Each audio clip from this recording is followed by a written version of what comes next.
Dear students, welcome to TAPAS tutorial Odisha. Students, आसंतु start करिवा आजिर current affairs episode. Question number 1. What is the rank of India in the Global Cybersecurity Index 2020? Option A 35, B 25, C 16, D 10. प्रश्न number 1. Global cyber security index 2020 रे भारतर मान्यता कौन? Option A 35, B 25, C 16, D 10.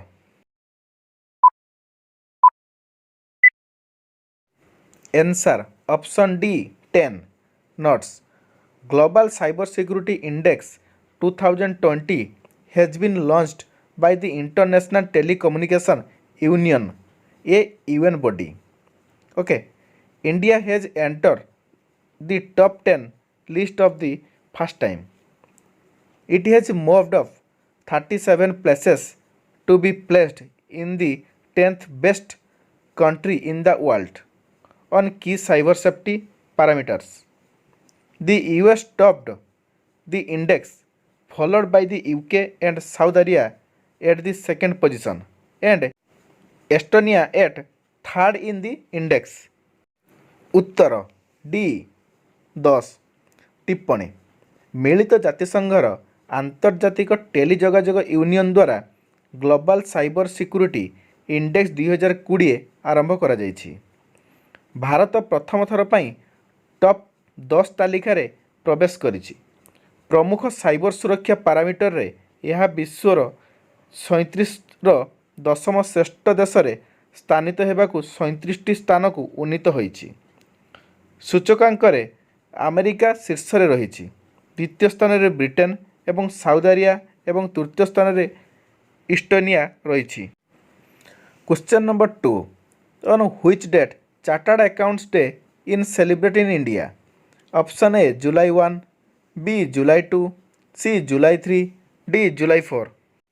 प्रश्न number 2. केउं तारीख रे chartered accounts दिवस भारत में पालन करा जाए? Option A July 1, B July 2, C July 3, D July 4.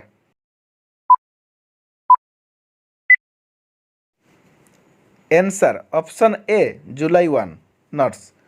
Chartered accounts day is celebrate on July 1 every year to commemorate the founding of the Institute of Chartered Accounts of India.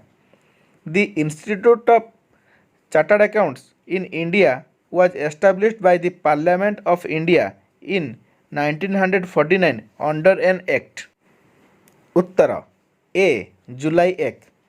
टिप्पणी.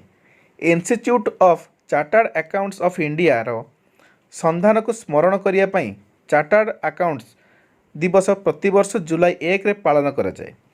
Institute of chartered accounts of India 1949 मसीह रे भारतर संसद द्वारा एक अधिनियम अनुଯାयी प्रतिष्ठित होइथिला. Question number 3. Recently institute of chartered accounts of India has announced to launch which mobile application for student? Option A ICAI BOS, B ICAI COS, C ICAI DOS, D ICAI FOS. प्रश्न नंबर 3. संप्रति institute of chartered accounts of India छात्र मानक पई केउ mobile आवेदन आरंभ करने को घोषणा करिछि?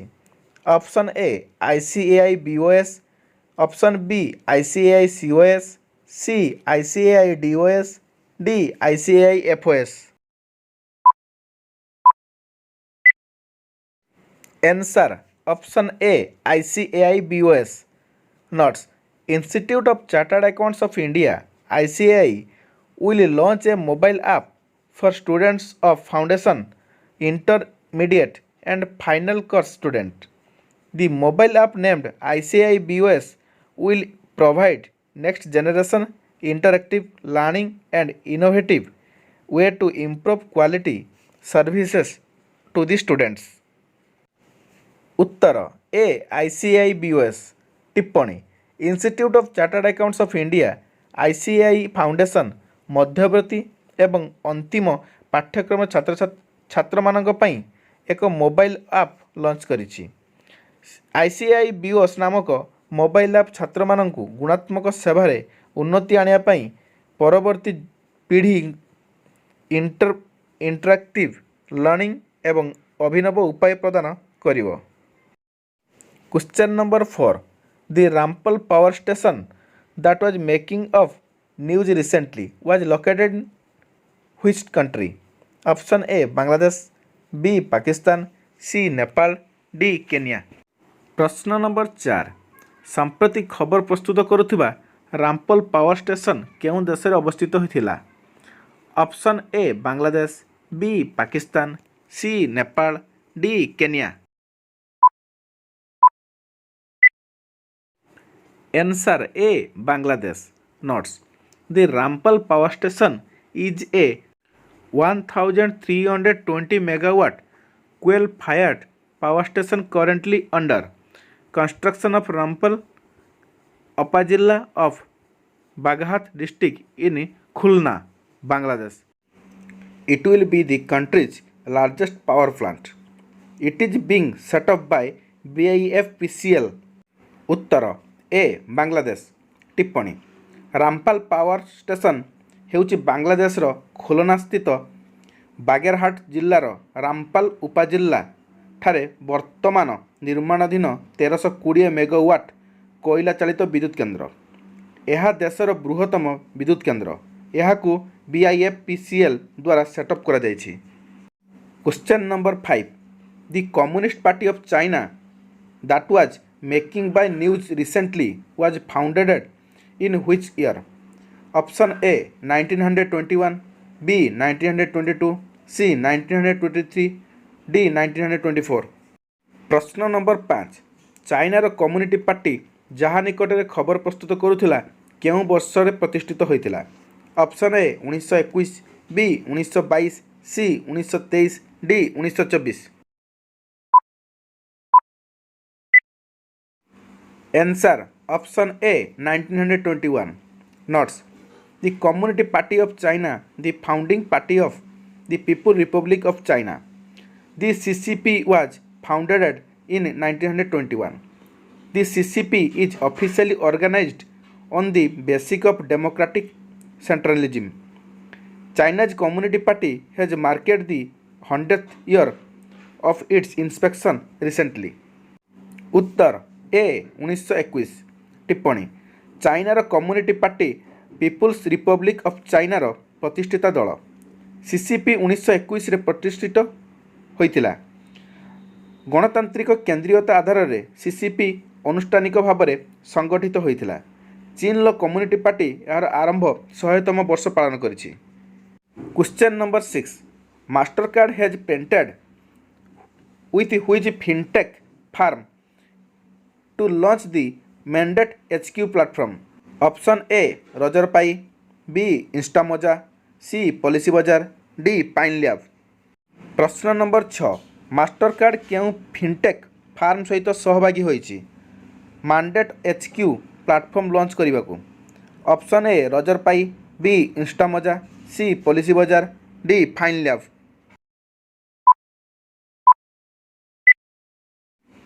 Answer A Razorpay. Notes: Global Payments Technology major Mastercard and Fintech unicorn Razorpay has launched a platform named Mandate HQ. Okay, it is a secure recurring payment interface that reduces the time for any card issuing bank to enable recurring payment for its customers. It will also business to get access to a large customer base who use debit cards. The Reserve Bank of India has recently issued a framework for processing of e-mandates on recurring online transaction. उत्तर ए रजरपे. टिप्पणी global payment technology प्रमुख Mastercard एवं fintech unicorn रजरपाई मांडेट HQ नामक एक platform launch करिछि. यह एक सुरक्षित पुनरावृत्ति payment interface जहाँ ग्राहकों बारंबार देय सक्षम करने को कौनसी कार्ड प्रदानकारी बैंक पाई समय ह्रास करथाए. यह मध्य एक बृहत ग्राहक आधार को प्रवेश करने को व्यवसाय करिवो. जो माने डेबिट कार्ड व्यवहार करती साधारण ऑनलाइन कारोबार उपरे ई मैंडेट प्रक्रियाकरण पर रिजर्व बैंक ऑफ इंडिया निकट में एक फ्रेमवर्क जारी रखी। Question number 7 port city of Qingdao which was the news for A massive algae bloom is located in which city? Option A China, B Japan, C South Korea, D Malaysia. प्रश्न नंबर 7 कलिंग सहर बंदर सहर जहाँ एक बृहत सागुआ फूल संवादर थिला क्यों सहर में अवस्थित? ऑप्शन ए चीन, बी जापान, सी दक्षिण कोरिया, डी मालेशिया।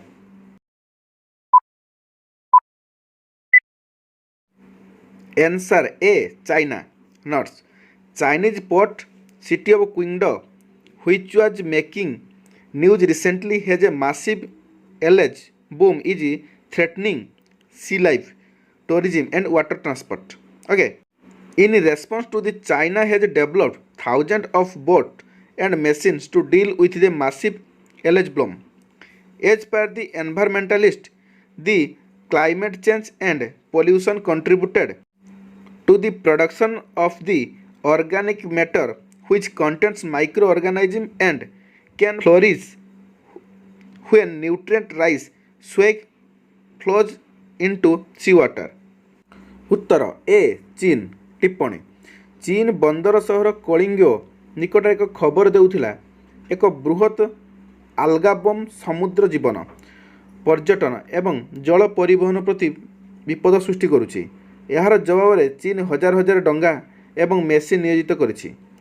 परिवेशविद अनुजाई जलवायु परिवर्तन एवं प्रदूषण जीवन पदार्थ उत्पादन में सहायक होइथिला जोंथिरे माइक्रो अणुजीव रही थाए एवं पुष्टिकर समृद्ध जल निष्कासन निमंते प्रवाहित हेले वृद्धि पाई पारे। Question number 8 as per a recent WTO report what is the rank of India in the list of top global agriculture exporters in 2019? Option A 4, B 9, C 12, D 14। प्रश्न नंबर 8 संप्रति WHO रिपोर्ट अनुसार 2019 रे top global कृषि रप्तानिकारी तालिकार भारतर मान्यता कौन? Option A 4, B 9, C 12, D 15।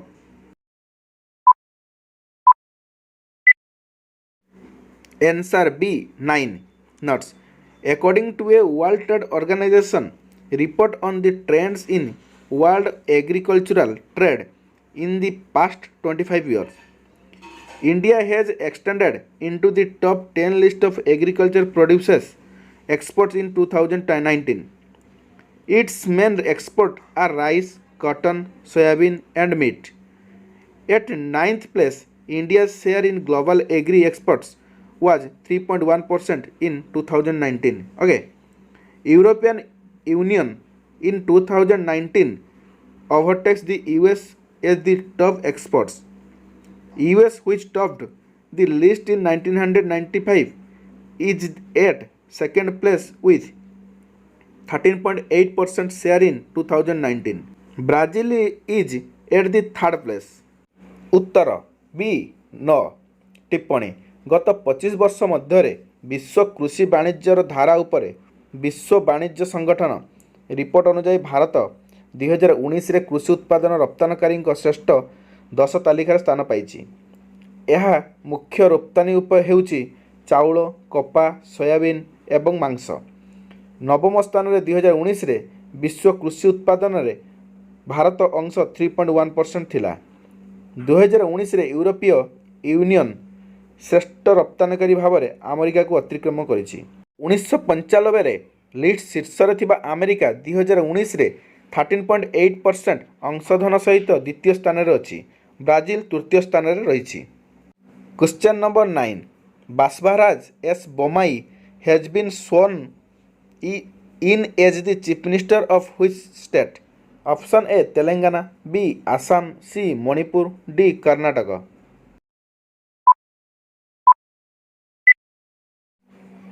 Answer D Karnataka. Notes Basavaraj S Bommai a senior BJP leader of Karnataka has been sworn in as the 23rd Chief Minister of the state. He is succeeding B.S. Yediyurappa, who resigned from the post of CM recently. Earlier, Bommai served as the Home Minister of the state in B.S. Yediyurappa government. His name of the post of CM of the state was proposed by B.S. Yediyurappa and seconded by all MLAs in the legislature party meeting of BJP. Uttar D Karnataka टिप्पणी कर्णाटक जड़े वरिष्ठ BJP नेता बासभराई x Bommai राज्यर 23तम मुख्यमंत्री भाव शपथ ग्रहण करिसेंती। से बीएस येडियुरप्पा उत्तराधिकारी अटंती, जी कि निकटरे सीएम पदरु इस्तीफा देइछंती। एहा पूर्व बोम्माई बीएस येडियुरप्पा सरकार राज्य गृहमंत्री भाव में कार्य करथिले।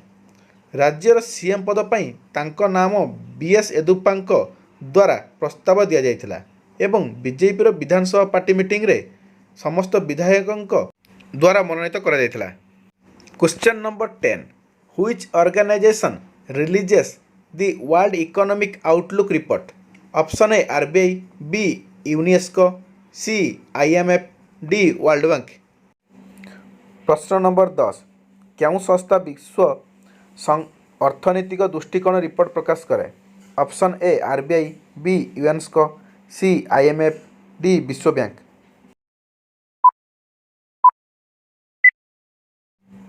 Answer C IMF. Note: the International Monetary Fund has released an update to the World Economic Outlook for the month of July 2021 under the title Fault Lines Widened in the Global Recovery. As per the WEO update, the global economy is projected to grow 6.0% in 2021 and 4.9% in 2022. IMF also downgraded India's growth projection to 9.5% from 12.5% for 2021 to 22. उत्तर C IMF। टिप्पणी आंतर्जातिक मुद्रा पांठि जुलाई 2021 पई विश्व संगठन दृष्टिकोण रु global पुनरुद्धार fault line विस्तार शीर्षक एक अद्यतन प्रकाश करिछि। डब्ल्यूईओ अपडेट अनुसार 2021 रे विश्व अर्थनीति 6.0% एवं 2022 रे 4.9% वृद्धि हेबो बोली आकलन करा जायछि। आईएमएफ मध्य भारतर अभिवृद्धि प्रोजेक्ट को 2021-22 पई 12.5% रु 9.5% को ह्रास करिछि। आज करेन्ट अफेयर्स अध्यायटी आपण मानु केमिति लागिला मते कमेंट बॉक्स निश्चित मतामत देबे। स्टूडेंट्स प्लीज नोट करंतु प्रत्येक दिन संध्या 7टा समय रे करेन्ट अफेयर्स रो वीडियो आपण मानु को मो चैनल रे मिलि जिवो।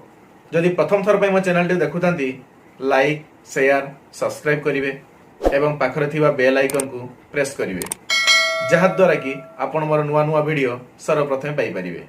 Thank you.